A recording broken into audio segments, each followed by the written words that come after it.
I visited when I was in Essen some years ago at the Volkswagen Museum. Volkswagen? Yeah, Volkswagen Museum. I saw Caspar David Friedrich's Landschaft mit Regenbogen, so landscape with rainbow. It's just a lone wanderer, sort of resting against a large stone with a with like a Wanderstab, so this sort of hiking stick, I don't know, looking over his shoulder at a rainbow far off in the distance, and then the rainbow, you know, because it's a Caspar David Friedrich, it has to be really centered on the canvas, like the whole thing, and it runs from one frame to the other on the sides of the canvas. It's really wonderful. This painting wants to persuade you to have some sort of experience that you wouldn't otherwise have. But it's funny, you know, it wasn't the rainbow that caught my attention with the painting at all. It was the luminescence of the figure and the stone that he's resting on. That's why I wanted to get up so close to the painting. It wasn't to see the rainbow. You know, that wasn't what fascinated me about the painting. That's just like, okay, it's a Caspar David Friedrich painting. There's going to be this rainbow, and there's going to be this, you know, at least this iconography of the sublime, if not the sublime itself. But I was just interested in the, you know, in the particular pigments and their glossiness, and for some reason that really attracted me. Hello and welcome to the Deadbeat Philosophy Podcast. I'm your host, Dave Baumeister, and with me today is my good buddy, Rob Mottram. Good to see you, Rob. How you doing, man? Good to see you. Doing all right. How are you? Can't complain. It's hot. It's like hot times somewhere in the city here in Stuttgart in August. And, you know, as you know, many German apartments do not have air conditioning like most, you know, so you just kind of got to just adapt. But adapting can be sticky. So yeah, yeah, that's one way to put it. Well, it's hot summertime in the village over here. I don't know, in Walla Walla. I mean, I got a fan going right now. I got AC, but it's like it's a really bad system, so it doesn't keep up with the heat. Okay, it just like contributes as much heat through its own efficiency into the air as it removes. Probably.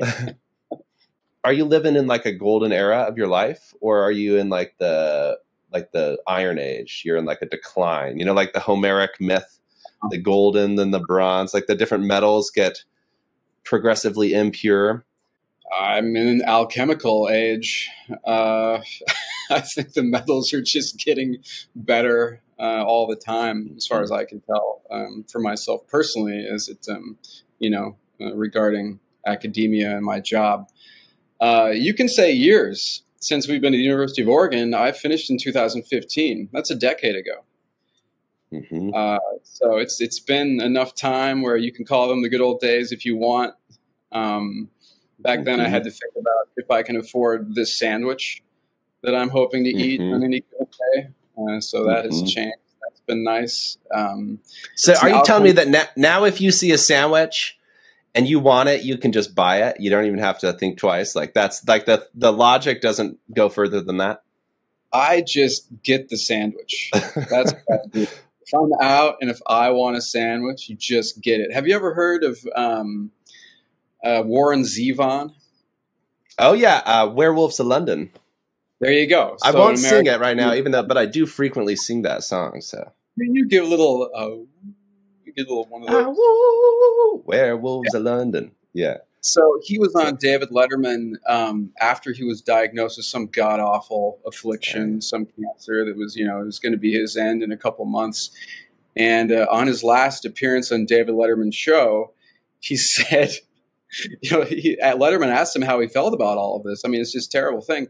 And he said, well, you just got to enjoy every sandwich. So, in Eugene at the University of Oregon, I enjoyed an occasional sandwich with accompanying feelings of guilt. And now I just buy the sandwich and enjoy it. So here's more sandwiches. Wonderful. Guilt is a pretty bitter sauce, you know what I mean? Like of all the sauces, like the emotions to bring to your sandwich eating, you know what I mean? Some enhance the flavor and some I think kind of maybe, I don't know if detract from it, but in any case, I can relate to that. But it is, honestly, like where are you with sandwiches? Like, what's your favorite kind of sandwich? Do you make sandwiches? Do you buy sandwiches, or was that kind of just a figure of speech here? It was a figure of speech.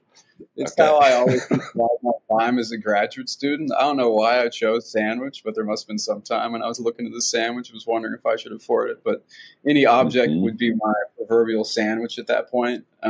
Guilt, maybe that's the Chipotle mayo sometimes. I think guilt can make things more interesting. But if you embody it too much, then it might ruin your sandwich. Do you know much about like the origins of the sandwich? Like the stories. What is it, like the Duke of or the Earl of Sandwich? I don't know if those are apocryphal, but what's your view on that? Well, any sandwich knowledge that I'd have concerning the culture and or history of the sandwich would be apocryphal. I'm not a sandwich expert, although my middle name is Earl. So. Okay. I like the name Earl. I think there's a quote by Freud. He says, like, the only wish that gives you meaning is a wish from childhood. Yes. So Freud, tends to dehistoricize things like this, where you probably say that, that's a constant in human beings. That the only important wishes that we have and what we're actually striving to fulfill is something from childhood. Almost like it's some anthropological constant. Yeah, I think so. From his perspective, but I think that I want to resist these relativizing moments where you said like people have always been nostalgic, and well, yeah, maybe, but I think nostalgia must take on different valences throughout time. So I think there's a lot to what you say about millennials, and I'm sort of an early version of a millennial, I guess. I was born in 1982, so I never an elder millennial. Yeah, elder millennial. So I never lived through the 70s, for example, this decade that I claim to love, based almost solely on the music from that period. But you remember 9/11 and the Y2K bug? I do. Yes. And you probably remember a childhood like pre-internet. Yeah. No, absolutely. And, that's something that I've thought back to, is that the 90s have become historical for me. And even the early 2000s have become historical for me in a way that, you couldn't have imagined living through that time. And that's just one of the strange things about, getting slightly older. I mean, we're both middle-aged at this point, is that these eras that you live through become historical periods, and they take on certain characters, at least in the popular imagination or in our imaginations. And I remember Y2K. I certainly remember getting a phone call from my mom in my dorm room, my freshman dorm room on 9/11. But I also remember being in elementary school, and all of a sudden computers show up, and we're taking typing courses. Was this the same in your school, or it's like, okay, we got like the school gets a computer or like 10 computers or something, a donation, but it has to be, not everybody knows what these are. And it's, so you got to train everybody on how to use them. And it's this kind of foreign, weird thing in a certain sense.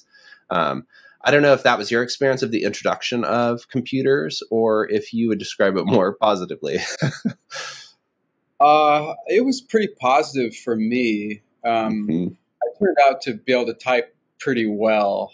And when you're trying to accomplish these sort of meaningless tasks, that they gamify it, how fast can you type? And it turned out that I was okay back then.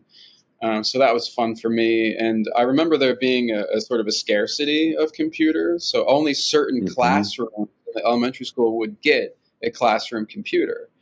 And I remember being in 6th grade, and the principal was going to pay a visit to our class, and our teacher this guy named Mr. Hoffman. Hi, Mr. Hoffman. He prepped us for this visit from the principal to try to sway the principal that we should be a classroom that gets a new computer. So he said he was going to give us a hand signal, and then we were all supposed to turn into zombies or like something in a trance, and we were all supposed to chant sort of the name, the model of this computer. And I think that was the plan. I was imagining that he was going to tell you guys to like, really try to display your interest in computer science or something. No. We were supposed to be just dummies, sort of like dripping at the mouth, talking, just saying the name of this computer. And I think it was LC3. We were just supposed to say LC3, LC. And, the principal thought this was hilarious when we did it. And we ended up getting the computer. I don't know if it was probably on the strength of more, things than just our chanting. Maybe it like gave your principal nightmares and he just couldn't, the only way to put those to rest was to just give you the damn computer. It's all possible. It's all possible. They had a chuckle over it though, and we got the computer. And then after that, I don't really recall what we did with the computer. It wasn't, I don't recall it being that important in the classroom. It's really not as important as computers are today. And I think I can link this to nostalgia in the beginning of the school year because I was always an eager student. Like I always really loved going to school, and I basically still feel that way. When the semester is coming around, when it's we're just about 2 weeks out from the start of the semester, I'm getting excited. I'm eagerly planning my courses. I can't wait to meet the new students. I can't wait to get back in the office and make that first pot of coffee. I'm very excited, and I think I don't think that all academics feel that way. So if nostalgia's like backward turning by definition, do you feel that AI is how it's come into art or into higher education, like the role of artificial intelligence in the experience of students, teachers, but also in society, and maybe just its adoption in a number of platforms, how it's driving and it seems to be accelerating. Like, what's your view of that? Because especially as a nostalgia oriented person, and I would count myself among you if like, not to mean that pejoratively, but it's like, then are we Luddites? Or maybe we're thinking about AI wrong and it's not a matter of an acceleration into the future. Maybe it's something that's already been there. I don't know. I think that it will surprise absolutely no one who knows me. But I'm pretty nervous about the use of AI for all sorts of purposes. I'm someone who, when their shoes get worn out, I just want to get the same pair of shoes. I'm not embracing a lot of change all the time in my life, even at the pedestrian level. Here's the issue I have with AI. It's particularly concerning AI and artistic production. But this can seep out into all sorts of areas, the same way that mundane tasks can also be creative. I want people to experience the process of creativity, not just the product. A child can have AI make a Mother's Day song when it's that time of year. And I'm sure that AI can do a wonderful job in praising that person's mom, maybe even talking about the specific relationship between that child and the mom, depending on how the prompt was inputted. Mm-hmm. And I just find that so horrific, that is done. And I want children to experience the process of creativity, that no, you can, if you want to make a song for your mom, you can actually do it. Like, this is something you can actually do.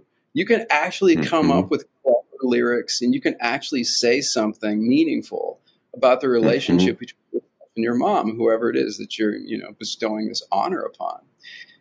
I think that, by the same token, I don't want students, I mean, obviously it's cheating, if a student gives me an AI paper, and I receive, not infrequently.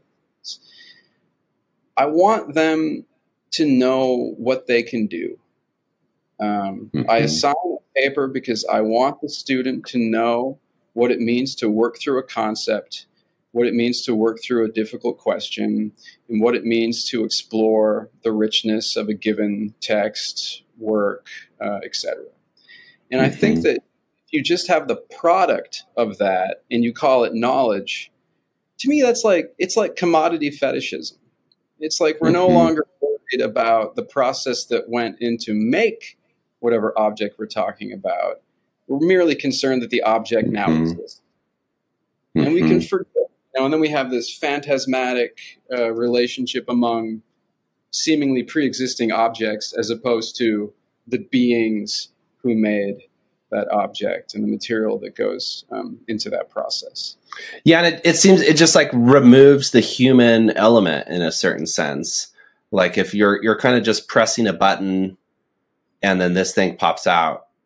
And I love that example about the child's song, or like a child's drawing, because it's like there's no domain of expression that's like, that would be immune from a sort of AI copy, especially if you incorporate 3D printing. We'll see where all that goes and stuff. But it's like, you could just, instead of a crayon drawing, just print a crayon drawing.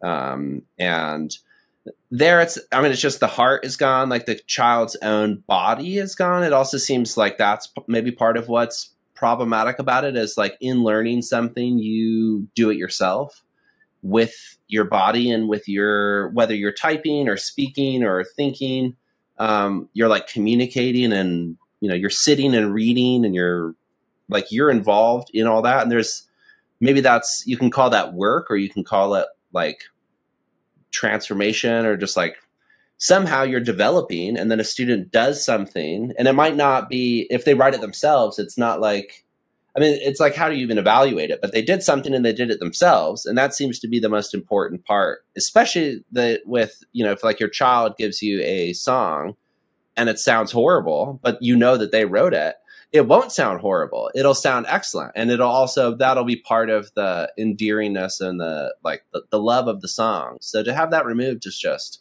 but I'm sure the AI would even try to mimic that. So it'd be just this. Yeah, they could mimic. AI is going to be able to mimic everything, but that's why it doesn't matter what the product turns out to be. The process needs to be there.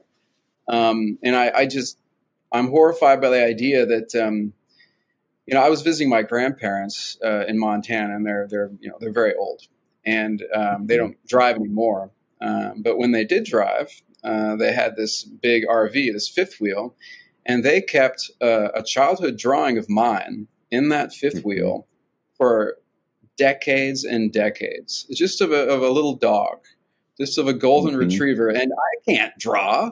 I couldn't. Was it framed, or just like with little tape on the wall? Yeah, just like a little piece of, this is like a little tape. There's a little tape on the window of the RV.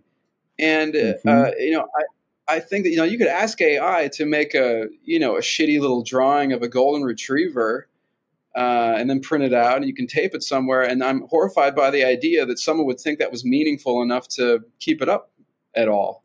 Maybe it's meaningful enough for some people, just that some kid took the time to type it into a computer to think of them at all.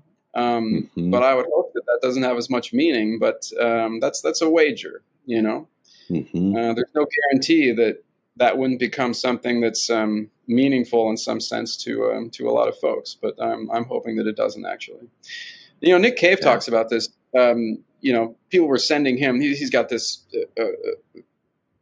this website, this platform where he'll answer questions from his fans or anybody, and he's very serious about it. He has very, very thoughtful responses. I think it's called the Red Hand File.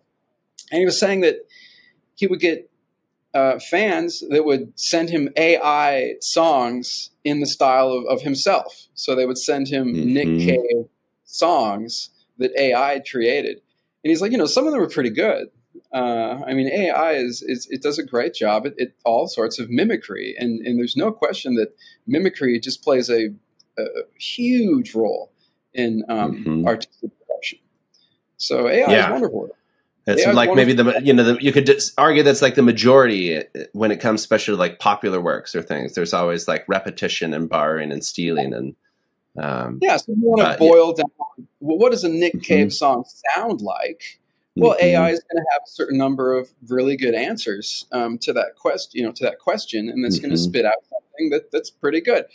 But Nick Cave's answer to all of this was like, you don't get it. It's not just that the song is good; it's that I died making that song.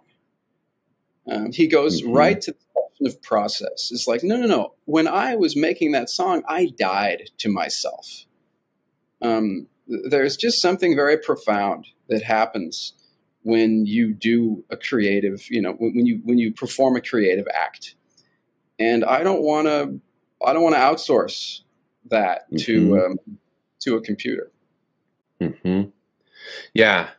Well, and it seems to me that like you're not alone in feeling that way.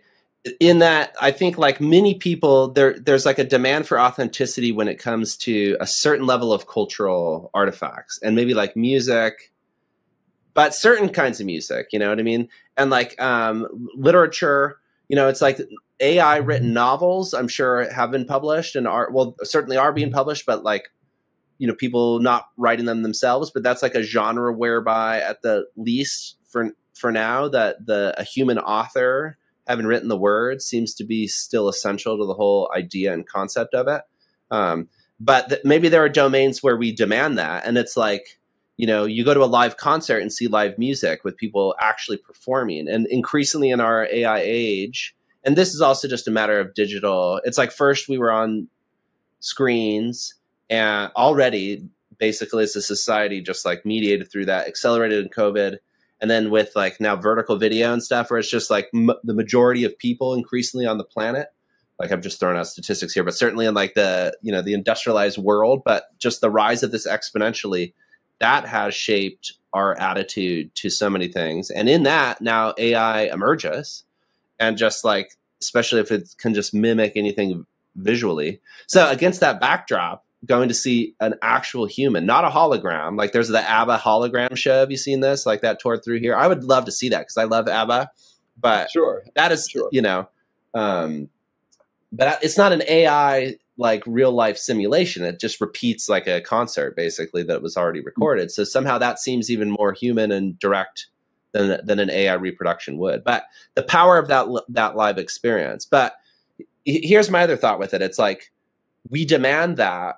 And I think that most people would say there is like value for that and some desire for that in society. But on the other hand, there's a lot of shit that AI can produce that seems people would be very happy. Like imagine like a giant, like an AI blockbuster. These got to be just around the corner. And it's like when you go see your big action film or you're like, I don't know. It's like the Avatar films. Like I like James Cameron, but it's like people go see these films for the big visual spectacle and not for the story and things. And it's like, or all the superhero films and things. It's like, why do people turn out for these cultural products? That's just one example among many. Or music that you hear at the club that you don't care about when you're just trying to dance and talk to people or something. Like a lot of people might, in that case, actually be comfortable choosing an AI version, even if they know that it doesn't have that spark of human originality, because then the product is more effective for them or whatever. Or they, like imagine the AI. I'm really worried about this as a parent because like my kid watches, things online, supervised, but nonetheless, like things appear on the children's YouTube or whatnot, AI generated or not. And it's so like you kind of develop a relationship already to this? And should we allow ourselves to be just entertained and suckered by, AI overlords, or should we demand that all cultural products around us have that human touch? I mean, it's sort of related. I was watching Sphere last night on a nice free streaming service based on the Michael. Is that Crichton from like novel. The mid-90s? I think so. Yeah, I think it's mid-90s. It's got Dustin Hoffman, Samuel L. Jackson. Is it Sharon Stone in there? Anyway, sounds I nice. used to really Sounds mid-90s. Speaking of nostalgia, I used to really like the book. I read a lot of Michael Crichton when I was in elementary school, and I was like, The Sphere was my favorite one. And Michael Crichton also wrote Jurassic Park. Jurassic Park, yeah. When I saw it on this service, I'm like, oh, that's something to watch. I'll put that on. And the soundtrack really struck me. I think it was James Horner, some big name film composer. The soundtrack is simply, all the music says is, hey, you remember Wagner? Do you remember how great Wagner was? Like, it's just a total ripoff of the opening of Parsifal, and then there's some Rheingold in there. It's underwater, and you have the ships, and but the music says nothing except for, hey, this is a reference to Wagner. There's nothing in the music besides that reference. And if that's what you want to do, I think that's below AI level composition, right? I mean, if you want a composition, AI is going to be able to put out stuff way more interesting than the soundtrack to this movie. But the point is, whatever creative act that you want to engage in, it should be your act. And to the extent that it's creative and not just pointing to someone else, you're like, oh, there's Wagner. To the extent that it's really creative, you're going to die to yourself. You lose yourself in that activity. And I just don't want to give that up. I visited, when I was in Essen some years ago, at the Volkswagen Museum. Volkswagen Museum. I saw Caspar David Friedrich's Landschaft mit Regenbogen, so a landscape with rainbow. It's just a lone wanderer, sort of resting against a large stone with like a Wanderstab, so this sort of hiking stick. I don't know. Looking over his shoulder at a rainbow far off in the distance, and then the rainbow, because it's a Caspar David Friedrich, it has to be completely centered on the canvas, like the whole thing, and it runs from one frame to the other on the sides of the canvas. It's really wonderful. There's no leprechaun, there's no pot of gold that I saw, and I would have seen it because my nose was like this far away from this painting, and eventually all of these rather imposing men gathered in the room next to me, and they were kind of speaking into their walkie-talkies or microphones or whatever. Oh, were they like, this guy's been looking at the painting for too long, let's get him out of here? This guy's like, the Wanderer has leapt off the page, or he wants to join the Wanderer, I don't know what, but they were none too happy that I was setting off the alarm that whole time, and I had just simply forgotten my etiquette. I just wanted to get my nose right up in there, and I hope the painting is none the worse for it. I would hate to think that I would cause any damage to something like that, but they had to come inform me that I was not allowed to do that. And then they started telling me about romanticism, which was really funny. So the painting is it's an interesting example because you're right. It's a painting about aesthetic experience itself. It's a painting about spectatorship. You're looking at this wanderer who's looking at this rainbow. So you get to see the wanderer's experience and then have one of your own and maybe share, or at least have this illusion of sharing an experience with this figure. And it's also, you know, for those less inclined to believe in some sort of aesthetic experience, erratic experience from artwork, this would be part of the ideology of art. It's like this painting wants to persuade you to have some sort of experience that you wouldn't otherwise have. But it's funny, you know, it wasn't the rainbow that caught my attention with the painting at all. It was the luminescence of the figure and the stone that he's resting on. That's why I wanted to get up so close to the painting. It wasn't to see the rainbow. You know, that wasn't what fascinated me about the painting. That's just like, okay, it's a Caspar David Friedrich painting. There's going to be this rainbow, and there's going to be this, you know, at least this iconography of the sublime, if not the sublime itself. But I was just interested in the, you know, in the particular pigments and their glossiness, and for some reason that really attracted me. But I think that, you know, and this is a big question in the philosophy of art too, its relationship to nature. And yeah, why wouldn't you have the same sort of erratic experience in front of a rainbow in you know, in a given context as you would in front of a painting which for whatever reason it may be captivates. So maybe aesthetic experience is just one in a larger category of captivation. You know, there is a difference between the rainbow painting and the rainbow that, you know, that I saw in East Glacier, created from this amazing waterfall that you can hike to, Virginia Falls and East Glacier Park in Montana. I didn't make Caspar David Friedrich didn't make the rainbow from the waterfall.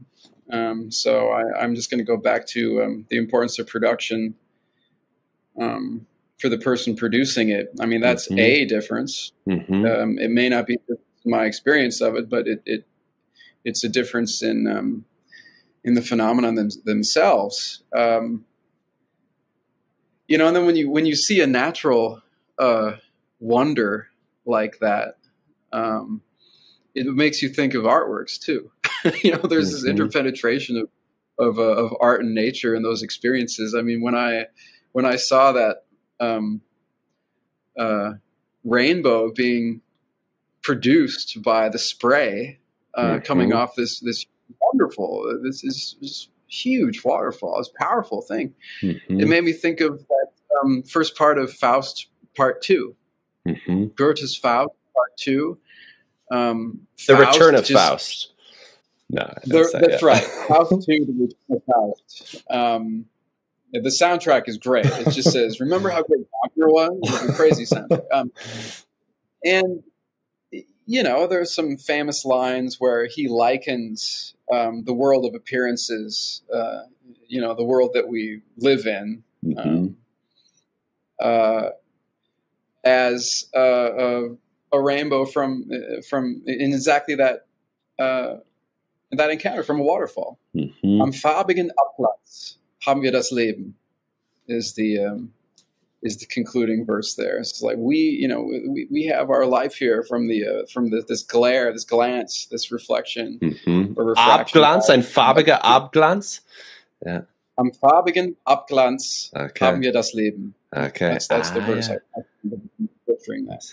So so when I see these, you know, these natural phenomena, I'm immediately brought to mind of these human artworks. So you know, there's a sort of dialogue that takes place between those experiences, and for, you know, to my mind, the way that I experience them is there's just an amplification from that dialogue.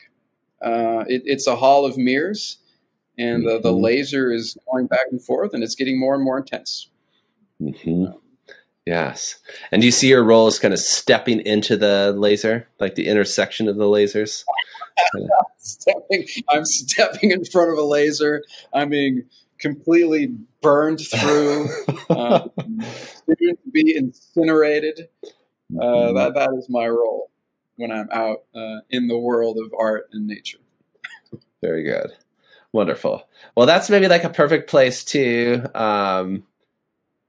end, in a sense, or to like put not the conversation is never ending, like the laser beam in those mirrors. It goes on. And I like that, but maybe a place to send off. So like, do you have for us 3 recommendations of anything you'd like to recommend? Book, film, or album, but also visual artwork, experience. I don't know, rainbow. Well, rainbow first of all, for experiences, don't go to Montana. Never go there. Montana sucks. So never go there. Not a place worth visiting at all. So just don't go there. It's horrible. It's horrible. Never go there. And I'll also say academia is terrible. Yeah, never go into academia. Horrible place. Never go there. Academia sucks. Don't go there. What a terrible place to be. So after we close that out of the way, so I've been revisiting the Flaming Lips. I don't know if you're ever a fan. Yeah, from Tulsa, right? Yeah, I believe. Yeah, or Oklahoma City, or they're from Oklahoma, somewhere in Oklahoma, and especially At War with the Mystics from I think the first decade in the aughts, and then Embryonic, circa 2010. I don't know. Yeah. Anyway, I recommend some Flaming Lips albums. Of course, Soft Bulletin, Yoshimi Bowser Pink, Robots, but specifically At War with the Mystics and Embryonic. Those are the 2 that really spoke to me this summer. So as far as music, that's what I'd say. Books, I have just been loving me some George Steiner. I know it's super old school, but he's just really eloquent, a brilliant writer, and most importantly, he just cares. He cares about this stuff. So if you want to read some books written by someone who cares, George Steiner. I read Real Presences this summer, found it in a used bookstore in Missoula, Montana. It deals a lot with this question of aesthetic value and deconstruction. So that's why it was on my mind.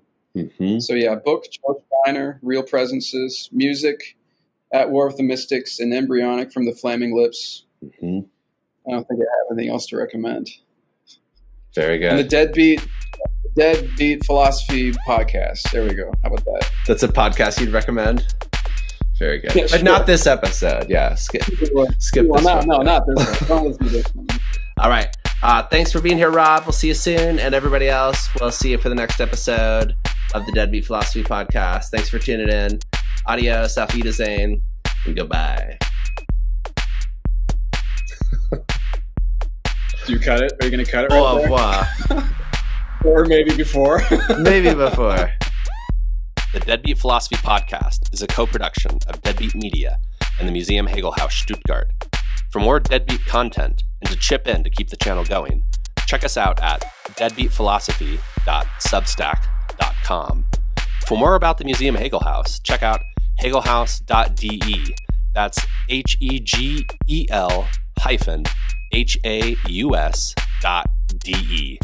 Adios and auf Wiedersehen.